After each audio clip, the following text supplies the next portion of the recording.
que sigue subiendo el precio del petróleo. El WTI ya está en 64.38 y el Brent vuelve a ponerse por encima de $70 el barril.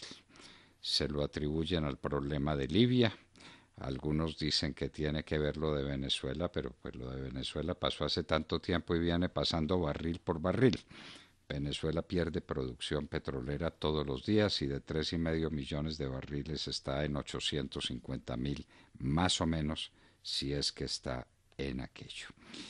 Tenemos unos índices bursátiles de sentido negativo en los Estados Unidos. El Dow Jones cayó ayer 0,72%, pero sin embargo está por encima de los 26,000 puntos, está en 26,150 puntos.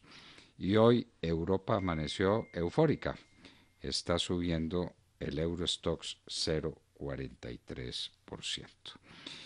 Pero hay algunos comentarios importantes para hacer. Y uno, me parece, de los más significativos en Colombia es el tipo de cambio.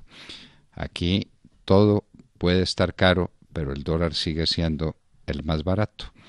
Volvió a bajar a 3.100 pesos y entonces el productor colombiano tiene que competir con productos que llegan con un dólar baratísimo. Doctor Álvaro Cámara, muy buenos días. Buenos días, doctor Fernando. Bueno, doctor Cámara, ¿por qué es tan barato el dólar en Colombia? Una pregunta que parece bastante obvia.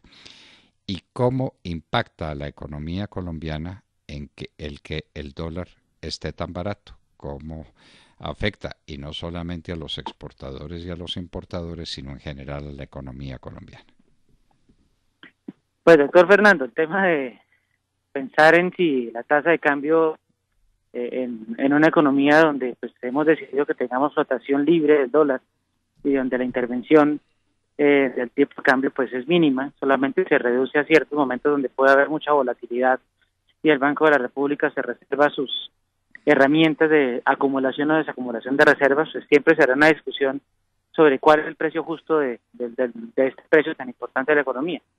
Sin duda alguna es un precio muy relevante para quienes exportan, pues porque a un dólar más caro, naturalmente van a obtener muchos más pesos en sus ventas externas, y para quienes importan, naturalmente, pues es fundamental porque cambia su estructura de costos.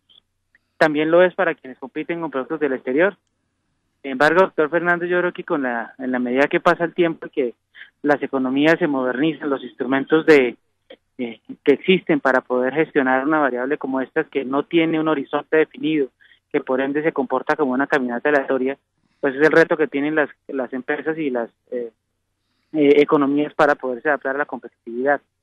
Yo cada vez estoy más lejos de pensar que alguien hoy día deje su empresa en manos de la volatilidad cambiaria, que no obedece mejor a factores que pueden cambiar de un momento a otro. Usted no puede dejar su negocio en manos de estos movimientos de mercado y, como le digo, pues están fuera de su control. Para eso existen hoy día innumerables instrumentos de cobertura cambiaria, o como me ha enseñado un gran empresario de este país, que es Mario Hernández, pues uno sencillamente pone el negocio y valoriza sus cosas a lo que le vale el tipo de cambio y no se mortifica la vida. Yo creo que es la manera de no dejar en manos de terceros la competitividad del negocio y mucho menos del país. En un sistema donde el sistema de inflación objetivo funciona, donde la tasa de cambio flota libremente, pues creo que esto no debería ser parte de la discusión de la competitividad o no, que de plano tiene que tener alguien para competir con el exterior. Doctor Cámara, desgraciadamente tenemos aquí un factor que, queramos o no, hay que considerar, que es el factor del narcotráfico. Porque el narcotráfico representa miles de millones de dólares que no sabemos cuántos son y que de alguna manera se lavan al interior de la economía colombiana. Entonces, yo estoy totalmente de acuerdo con usted. El dólar tiene que fluctuar libremente. El dólar es un precio más dentro de todo el conjunto de precios que hay en una economía. Pero es que con el dólar se compran todas las cosas y por el dólar nos pagan lo que nosotros producimos.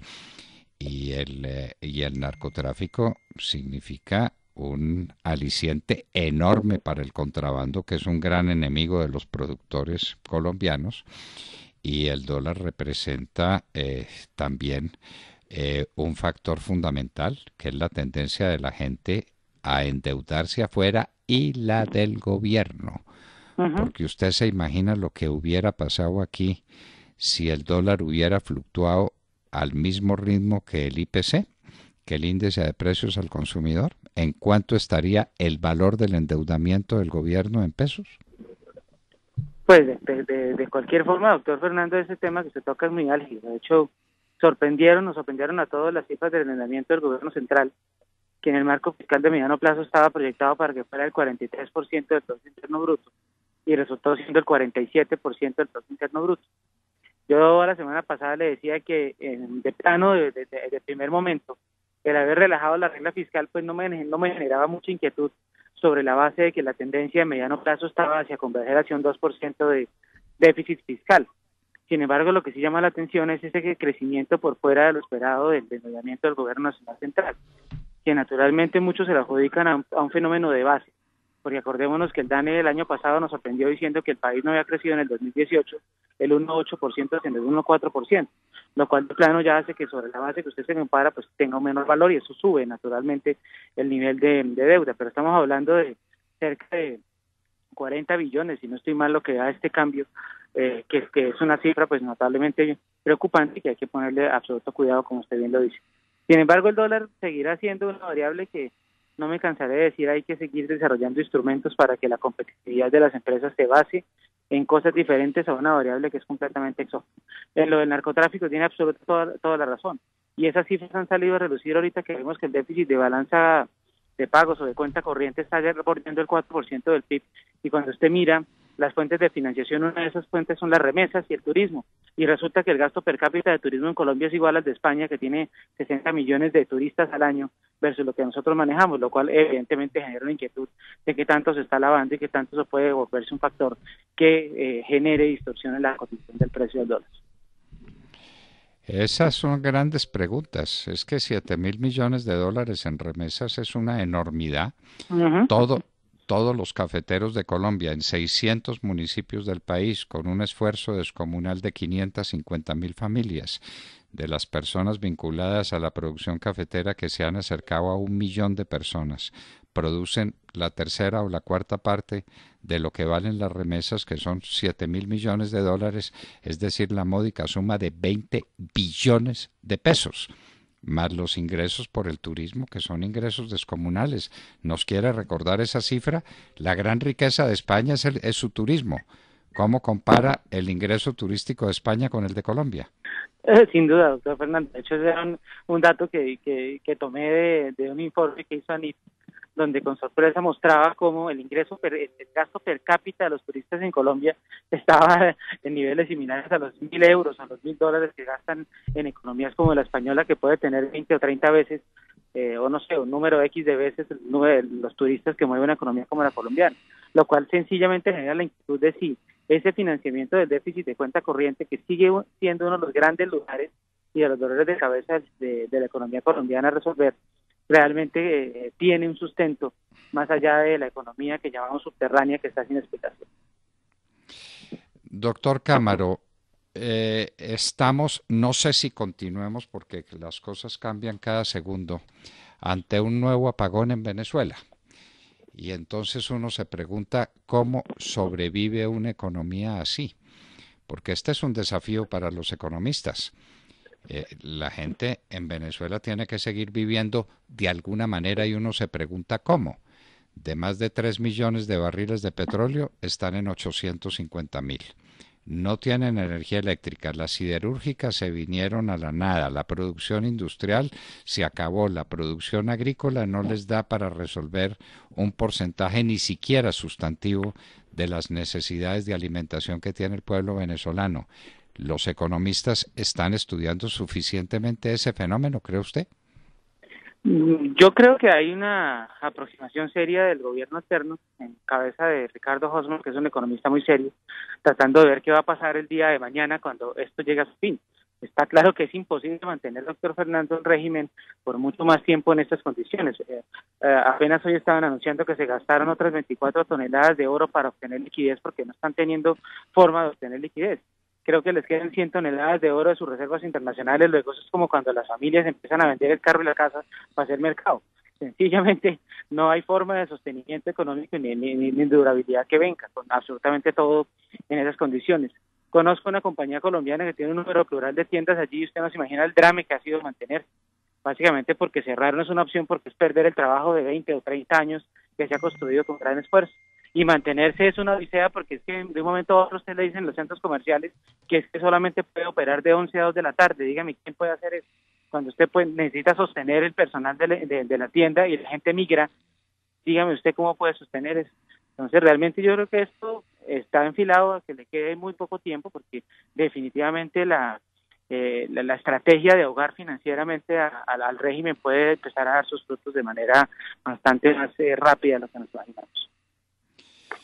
Bueno, doctor Cámaro, y yendo al mundo internacional, usted ha sido muy crítico de la economía mundial. El Fondo Monetario Internacional nos acaba de sorprender, bajándole otras 2 décimas al crecimiento de la economía mundial, poniéndolo en 3.3. ¿Usted cree que terminemos en 3.3? ¿Usted cree que la economía se va a contraer en este resto de año y con cuáles efectos? Pues mire, doctor Fernández, el inicio del año estuvo muy nublado. Definitivamente Estados Unidos venía con unas cifras preocupantes. La semana pasada sorprendió el reporte de empleo, donde la creación estuvo mucho más rápida. Eso mermó un poco las preocupaciones. Sin embargo, sigue todavía la preocupación sobre las medidas y el tono de Donald Trump para manejar la relación de comercio internacional con China.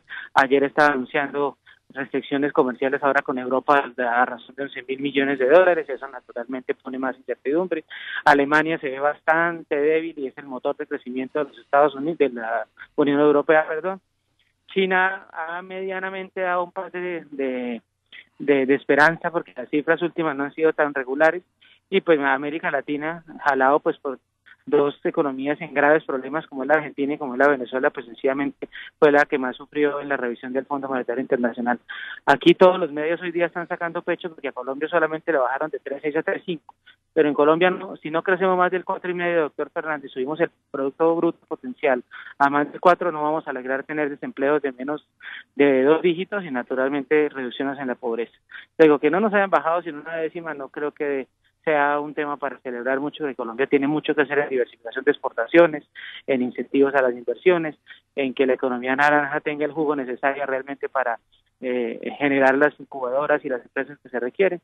Luego todavía los nubarrones siguen, doctor Fernando, esto no está resuelto. Yo creo que las grandes economías van a estar en problemas y eso naturalmente va a repercutir en los países emergentes. Doctor Álvaro Cámaro, muchísimas gracias. A ustedes, mi amable. Bueno, qué análisis los que nos ayuda a hacer el doctor Álvaro Cámaro, qué objetividad, qué hombre tan afirmativo y tan claro, porque los economistas suelen ser siempre evasivos, ¿no? Ustedes han visto que les preguntan y dicen que no, pero que tal vez, pero que de pronto, pero que entonces sí, ¿no? El doctor Álvaro Cámaro manifiesta sus opiniones con una transparencia y una fortaleza enormes. Álvaro Cámaro estaba con nosotros y nosotros estábamos con ustedes en estos indicadores económicos y una breve lección de economía que les traíamos gracias a Colsubsidio.